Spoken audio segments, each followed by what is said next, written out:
Hey all, 118 Seth Shadow here. So, first thing I want to go over today is a surprise deck that has been winning a number of BCSs here that has not been among the more popular variants coming out of set 7. Dragoncraft has actually made its way back up into the top slot for two of the BCSs over the season so far.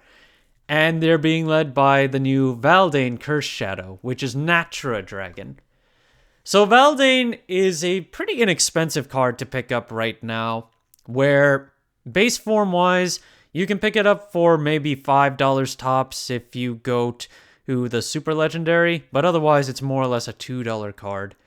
And then as for the Evo, this one is also really cheap to pick up when you go from the regular one all the way to the Ultimate. Starting from around $2.30 and then about $3 right now for the Super Legendary. The Ultimate Rare is one of the cheapest ones you can get from set 7 right now at a base of $30 but a market price of $35. And then Veldin has a pair card that enables it to be played pretty heavily, Shadow's Corrosion.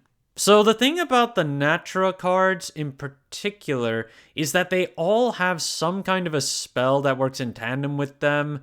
Like Ladika from Forestcraft has Send 'em Packing, Mistelnina has Princess Strike, and so forth. In the case of Valdin, there's Shadow's Corrosion, where it's a gold card that's very easy to pick up right now, starting from 10 cents. Market price is under $1, and the foil has a market price underneath $4, while the base price is currently around $2. On top of that, it's a bit unique in comparison to a lot of other deck play styles in Shadowverse Evolve. Shadow's Corrosion tries to mimic a concept in Shadowverse of your leader getting effects.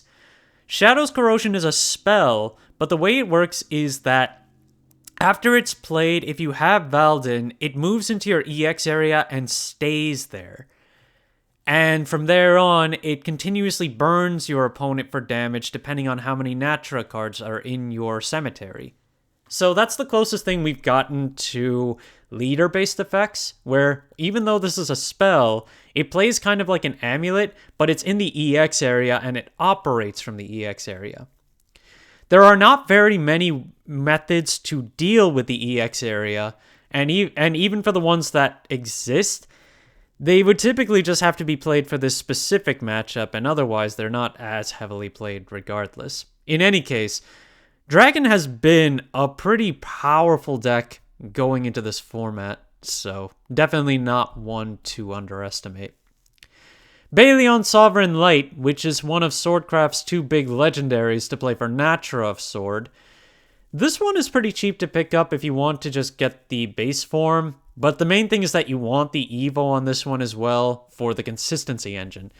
So the Evo starts at about $6. If you want to go for the Super Legendary, it's $15 right now, but a market price of $11.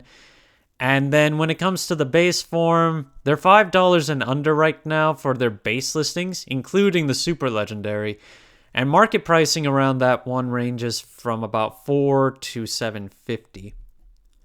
Then the key, the win condition card of Sword Natra right now is Mistelnina. And this one is also really easy to pick up right now. Over 28 listings on the regular Legendary, starting from $2 right now. The Super Legendary is at 9 listings and only $7.50 to pick up, which is lower than its current market price. So, Sword has been one of the bigger decks that has been more anticipated to be played, and based off of percentages that we've seen for the BCSs so far, it is one of the more heavily played decks. Then there's Mono Garnet Rebel, which is part of Abysscraft Machina. This is also one of the more heavily played decks in this current format. But when it comes to its availability, Mono is actually pretty easy to pick up now. It's underneath $10 to pick up both the regular and the Evo. Combined, it's about $15 a pair right now. And then if you want to pick them up in higher rarity, the Super Legendary of the base form is $17 right now, but a market price of $10-ish. And the ultimate rare of the Evo is about 139, but a market price of 151. And that's just the base listing. 8 listings altogether on the ultimate. If you want the super legendary of the Evo, that one's not too far away from the base rarity. They're about $1 or $2 difference on their base listings, and market price wise, it's only about $1 difference there. So you can pick them up for $7 to $9. If you're still playing Fairy Rush with Amatez, then there's also Cynthia the Queen's Blade that came out of set 7. This card is another win condition that you can consider. Since Fairy Rush can't search Amatez, having Cynthia in here as an alternate is actually quite nice. But the card is cheap. Right now it's under $5 to pick up for the legendary, and just over $5 right now when it comes to the super legendary. So it's about a $2 difference on the base listings. And there are over 10 listings on both rarities right now, while the market price ranges from around $5 to $6. There are some buyouts going, particularly around Havencraft though, and we're going to go over a pair of them. The first one is the one that I've been talking about for quite some time, Kaede Takagaki, which has been seeing buyouts, and the listings have been going as high as $20 on the regular legendary, while the super legendary has had a market price solid at around $24, $25. But now, the only listing that's available is the SP variant at $300 and only one listing there. There aren't even any ultimate rares on the market right now. Yeah, Kaede is an overall strong card to play for Haven given its high utility, and it can get you out of a pinch once your life is really low. But lots of players seem to be considering this one for Ward Haven, and just easy use with another card that I'm going to cover real soon. Filne Whitefrost Dragon Newt. This one is from set 6 and is a Dragoncraft card. It was played quite often with last format's setup, and currently it's about $20, a little bit lower than what it was selling for near the tail end of set 6, but still much higher than what it used to be at the start. This card used to be under $10 and climbed quite high from a market price of about $9 to $20. And in terms of what's available on this one, there are a number of copies available for just under $20 until you consider shipping. After that, they mostly rise up to $30.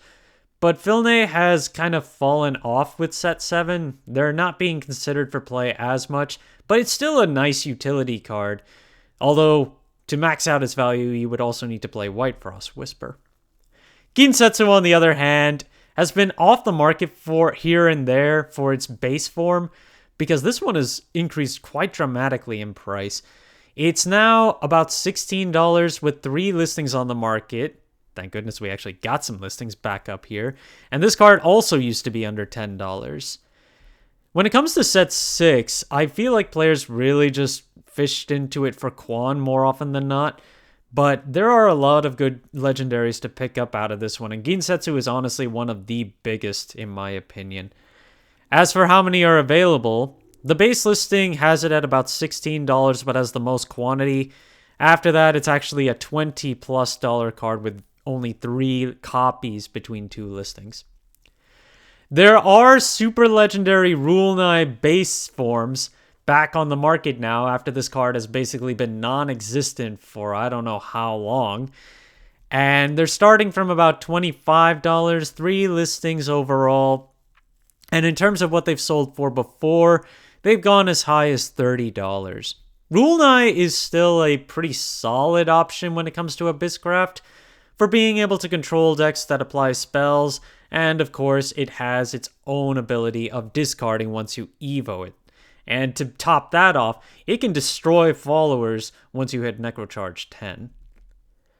The other Havencraft card I wanted to talk to you about is Aether of the White Wing.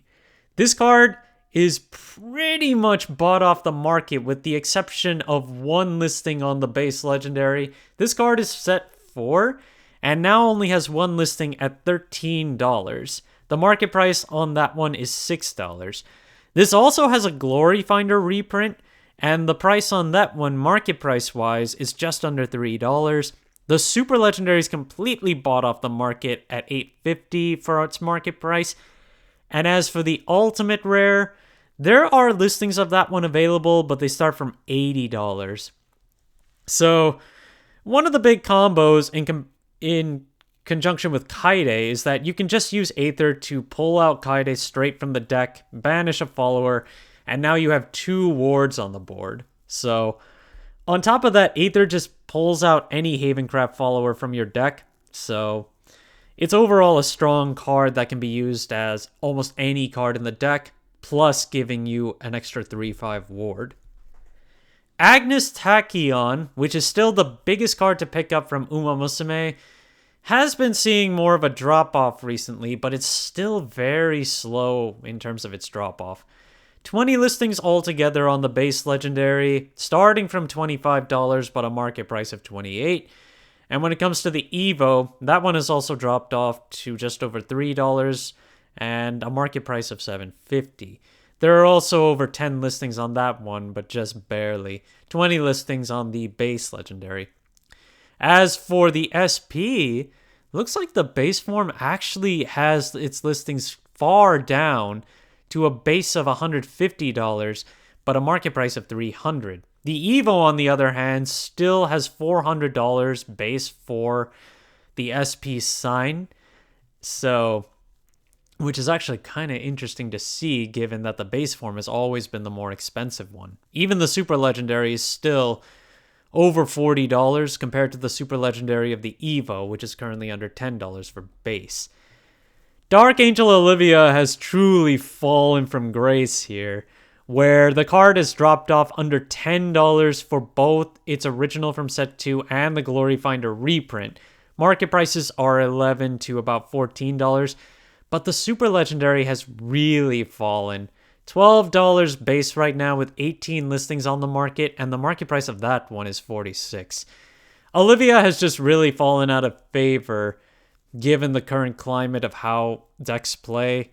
Ultimately, I would find that it's just a bit too slow, and being only a 5/5/5, it may give you some overall advantage, but I think it's just too slow in comparison to a lot of other options that are available right now. Leonidas has also gotten really cheap, even when it comes to its Evo, which has notoriously been at least about $3 to $5 pretty often. But now you can actually pick up a few of the Evos for less than $1, which is still good. Leonidas is still a really good tech option for Sword, given that there are not too many Amulet Destroyers outside of Technolord now, so you have to beware of Machina matchups. And then the promo that you got from the Showdown is still just over $16, and the market price is right around there too. So overall, still easy to pick up if you're intending to play Swordcraft. It's definitely a good idea to at least have a pair of these in your back pocket, given that a deck will probably end up using this here and there when it comes to Sword. And the last card I want to talk about is Playful Necromancer, which is still only available as part of Abysscraft's starter deck. And right now it's still short on listings for the base form, starting from $7, and there are 9 listings overall. Interestingly enough, this one has been selling, but it's been selling sporadically. And more recently, it did sell in December over the holiday season, and they have been selling at $8 to $7, and it seems like they've been selling in play sets. So, yeah, players who are just trying to consider this one for aggro rush or potentially some combination with not Wrath, but Sanguine, well, the only option you have is to pick up the starter deck, which is still off the market on TCG Player, and otherwise, its market price there has been in the 30s for quite a long time, so it's hard to find this anywhere else. Thank you guys for watching. If you liked the video, please like and subscribe if you haven't already, and I will see you guys later.